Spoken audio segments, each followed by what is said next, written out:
Hello, my peeps. Hello, heroines. I hope everybody's doing okay. Today, I wanted to bring on board the lovely, the one, the only Melanie Van Hoff. Melanie, how are you? I'm well, thank you for having me. Hello, everyone. So, Melanie has a habit of spending a lot of time at the beach and making me very jealous. Um, but that's okay. We forgive her for that. So, I wanted her to come in and basically just kind of share a little bit about who she is, what her passions are, what her mission is, and all of that. So, Melanie, take it away. Thank you, thank you. Yes, I have been living a very blissful life, and the beach is definitely my happy place for sure. So I do recommend it. A very grounding exercise, very good for the soul.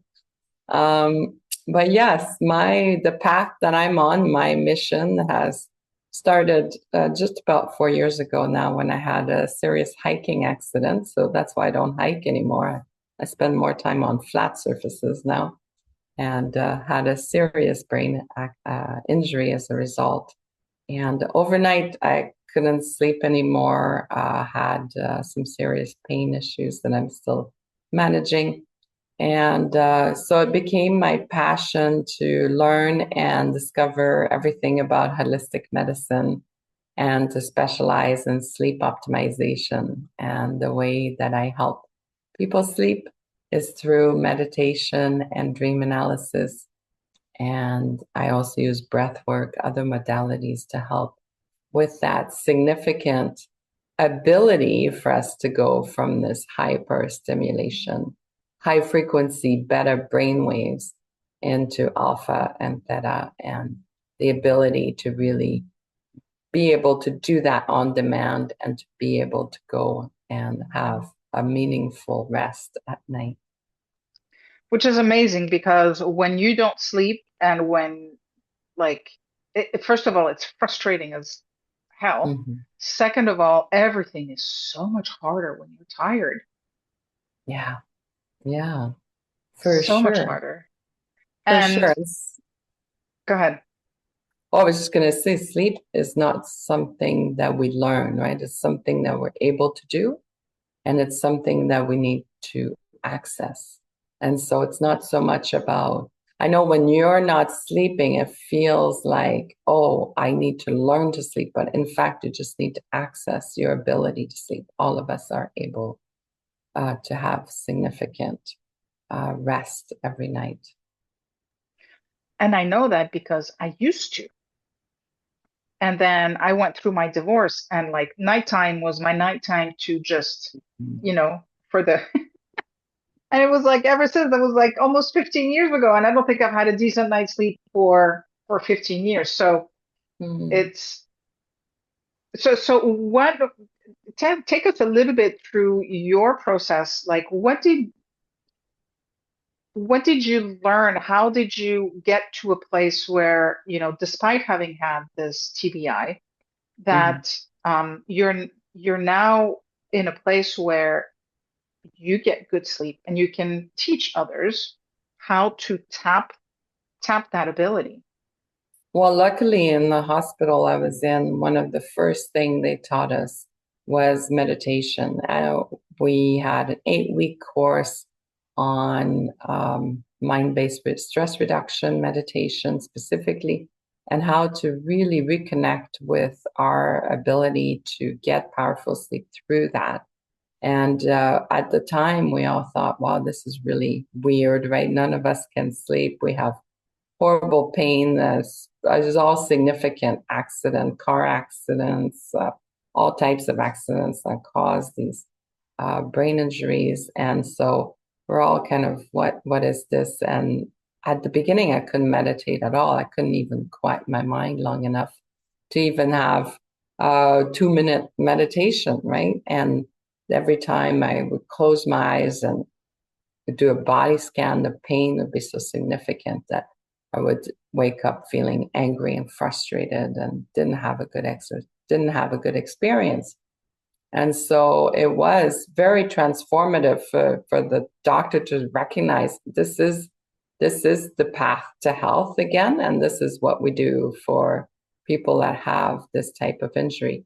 But just as you mentioned, it applies to so much more than just TBIs, because the situation that we're having in today's society is that we are really rewarding the high beta frequency brainwaves all the time. And so this is causing anxiety, causing ADHD, causing a lot of hyperstimulation of the brain.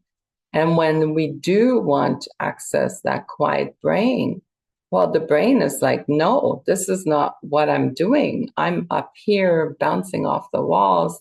And so, like you said, you might be able to fall asleep because you're physically exhausted. But as soon as the brain's had enough rest, it wants to go back to this hyperstimulation mode that you've trained your brain to respond to and rewarded your brain for. You reward it through entertainment, you reward it through hard work, all of these things that are like, yes, you are supposed to be this way, you're supposed to be doing this, this, and that, and being stressed, and not supposed to have this relaxing time. But bringing in those abilities to bring down our brainwaves on demand, then it actually becomes a training, just like going to the gym and doing a half a mile run. And the next thing you know, you're doing a mile, and then it's, 3 mile run, and then a half a marathon, all these things.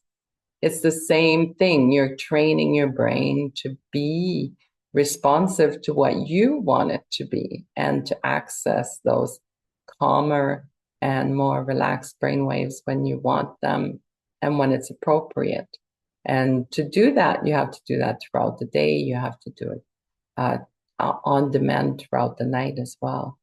One tip I always share for that, waking up in the middle of the night and doing your task list and all of that, is to actually keep all the lights off and everything. Don't turn everything on and kind of get into a mission, but grab a notepad by the nightstand. It could be just any notepad. It doesn't have to be pretty or anything, and a pen, and do a brain dump. And so brain dump is literally that list, writing it all down. And you don't even have to turn on the light, because you don't have to read this list. This list is not important. I know it feels important at the time, but it is not. It is absolutely not. It's just your brain playing a game with you. And so writing it all down and taking a good 2 or 3 minutes to do that. After about 15 seconds, it'll feel like 2 minutes. So keep going, fill the whole page, fill the next page, write it all down. And then when you're done that, do a box breath exercise. I don't know if you've ever done those, but basically in, hold, exhale, hold, and then in again and hold, and exhale and hold, and do that for about 5 or 6 times, and then put your head on the pillow again. You're going to notice a very significant change there. And that's what the training is all about, is to actually use methods that are effective in bringing that down and shutting down. We've lost our ability to shut down because we're so excited about being stimulated. And we really, as a society, encourage it, but also in our day-to-day life are just really seeking that excitement and that hyperstimulation. And I think not only does society um, expect it, right? But it's rewarded. Yeah.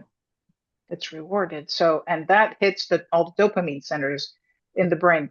But I wanted to go back on the box breathing because I've done it before and I hear different things. You breathe in for 8, hold for 8, down for 8, and what do you use?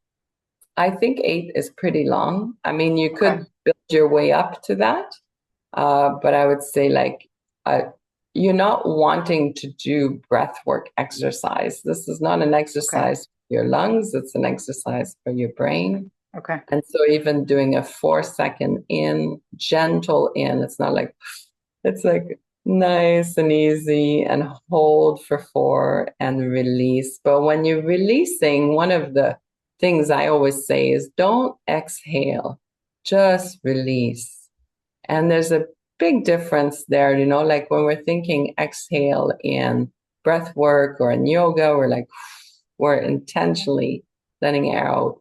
But what we want is to really just empty out, really just let it out. And then hold and then so on. Okay. So there's a lot of ways that you can really do these types of exercises. They're going to help you stimulate those low frequency brain waves within you. And even as you're stuck at a traffic light or you're lining up at the grocery store, doing these exercises are going to help you sleep better that night.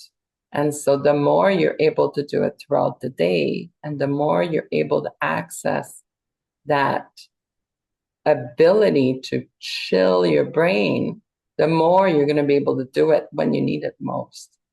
It's kind of like priming, right? Priming? Yeah. What does that mean? It's kind of like getting yourself in, like, throughout the day, like getting yourself ready to have a good night's sleep. So you're priming yourself by doing these little extra breathing exercises throughout the day so that when you get to the main event, right, Yes. you're not jumping in cold, but you've kind of set yourself up throughout the day so you can have a good sleep event. Yes, exactly. And training your brain to be able to respond on demand is the other aspect that we really want to get access to, is to be able to access that ability. Like one of the training that they do in the Marines is to teach them to fall asleep within 60 seconds. It's essential for them because they are going out in the field and they're super hyper stimulated, but they need to sleep prior to the main event. And so they do it within 60 seconds. And that's exactly the techniques that they're using, is to lower their brain frequencies, access their sleep that is innate, that we're all able to access, and then release out, go into sleep, and wake up when it's time for the action to take place. And so, yes, it's all of those theories and methods and techniques. There's a lot of limiting beliefs that gets in the way. There's a lot of programming that gets in the way. We were talking a little bit about that. We're really rewarded and we're really encouraged to be that hyper stimulated person. So there's a lot of that that gets in the way of accessing that sleep when you want it. There's a lot of misconception and misunderstanding about sleep in general. And so we kind of debunk all of those things as well through the training. And I love that we're having this conversation because I think when we're stressed out, at least I know it was for me, again, it's that those getting on that thought hamster wheel in the middle of the night and learning to be able to get off because you're thinking about, you know, what's going to happen. You might have a court date the next day, or you might have a meeting with a mediator, or you might all of a sudden, it's moving day and your new life begins, and it's like, okay, well, so we might have all of those things running through our head, and Mhm. being able to get that good night's sleep is paramount. Yeah, that's when you need it most, right? And it's a little bit unrealistic to think that that's the night that you're going to have the best sleep if you haven't trained before. So it's exactly like a physical fitness exercise, right? You can't show up the day of the race and perform well if you haven't done the training prior to it. And so it's all incremental change, but it's the idea is to implement the change so that you're able to, over time, really find that significant sleep again. For me, after the accident, I was waking up from nightmares, right? So I was waking Mm. up, vomiting, covered in sweat, shaking from horrible nightmares. And so that was quite disruptive. And then I was really terrified to go back to sleep. So fast forward 6 months later, and I'm able to sleep through the night and still am today. So I'm super grateful for what it's taught me. And that's why I'm so passionate about sharing it with others. Yeah, I'm always amazed at people that can. I knew somebody, he could sit anywhere and within like 30 seconds he was out. I was Yeah, always that's like, how the hell do you do that? I was like, teach me. But in this whole journey, how important is it for us to learn to slow down? Because again, just like with society expecting us to always be go, go, go, mhm. um, how is slowing down, how big of a part does that play in getting a good night's Yeah, and sleep? it's okay not to slow down, like in many ways. It's sometimes, it's just not the right time to have hours and hours and hours to slow down. Definitely. It's that is okay. But the important part is that you have a couple of times throughout the day where you're really training your brain. And that could take 5 minutes, it could take 15 minutes, just depends how much time you have. But doing it, like I always recommend, before lunch and before 4 o'clock, at least a couple of times, that gives you the opportunity to find sleep that night. But doing it at 10:30 when you're getting ready for bed and turning on your meditation app, that is not going to do it. It's too late into the day to then try to access that ability. If you're able to access it more often throughout the day, the better you'll do at night. Okay, very cool, very cool. So tell us a little bit about the One Conscious Love Network. What Ah, is yes, that? well, that's my Facebook group and I love it. I just feel like the world could definitely need a lot more love. And so I'm inviting everyone to join in that would be interested in conscious-based coaching, healing, meeting with other practitioners that I've met along the way, and they share their stories and what it is that they do. And it's all about choosing love into our everyday life, choosing to love oneself and loving others as well. I love it. Definitely something that is much needed in this day and age. I think we've gotten a little bit sidetracked as to Yeah. the reason why we're here. But Yeah. Melanie, any final word for our heroines who are listening? Anything that you feel is important for them to know that we might not have covered?